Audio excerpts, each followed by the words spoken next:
নূহ আলাইহিস সালামের যুগের মানুষ সর্বপ্রথম এই মূর্তি পূজা শিরক করেছে। এর আগে মূর্তি পূজা ওয়ার্ল্ডে ছিল না, নূহ আলাইহিস সালামের যুগ থেকে শুরু হয়েছে।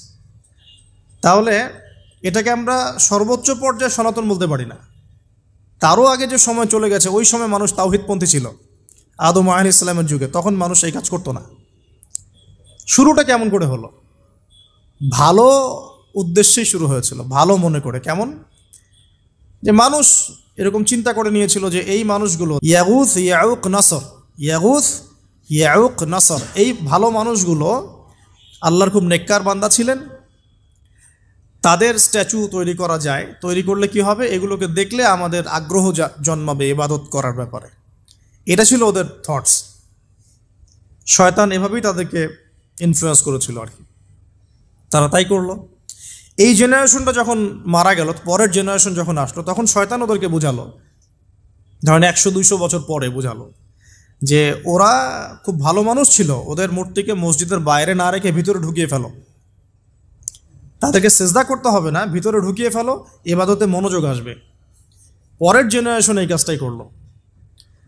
থার্ড জেনারেশনকে শয়তান বোঝালো যে সরাসরি ওদের কাছে চাইলেই হবে, তারা আল্লাহ পাকের অনেক মানে কি আনুগত্যপ্রাপ্ত নৈকট্যপ্রাপ্ত বান্দা, সরাসরি তাদের কাছে চাইলেই হবে। আল্লাহর কাছে চাওয়া এখানে চাওয়া একই কথা, ওখানে সেজদা করা এখানে সেজদা করা একই কথা।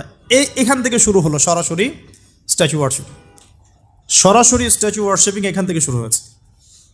তো আমরা আমাদের হিন্দু ভাই বোন যারা আছেন, আমাদের আশপাশে অমুসলিম ভাই বোন, তাদের প্রতি সম্মান রেখেই এই হিস্ট্রিগুলো পড়তে বলবো আর কি, এবং যুক্তি দর্শনগুলো খুঁজতে বলবো।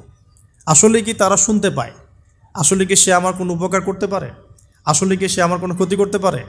আসলে কি সে সৃষ্টিকর্তার প্রতিমূর্তি হতে পারে কিনা? তো আমরা এটা আহ্বান জানাবো, আমরা কারো ধর্মীয় অনুভূতিতে আঘাত করব না। ইসলাম আমাদেরকে এটা শিখায় না। ইসলাম এটা শিখায় যে মানুষকে হিকমার সাথে, প্রজ্ঞার সাথে দাওয়াত দেয়া, যাতে করে তারা জাহান্নামের রাস্তা থেকে ফিরে আসতে পারে ইনশাআল্লাহ। এখন আসুন, তো ইব্রাহিম আলাইহিস সালাম সমাজের মানুষকে দাওয়াত দেন। কিভাবে দেন? কোরআনে এভাবে ভাষা আসছে। আমি সূরাগুলোর নাম বলে দিই, আপনারা একটু চেক করে নিয়েন। সূরা আম্বিয়ার মধ্যে আসছে, সূরা সফফাতের মধ্যে আসছে, সূরা আনআমের মধ্যে আসছে।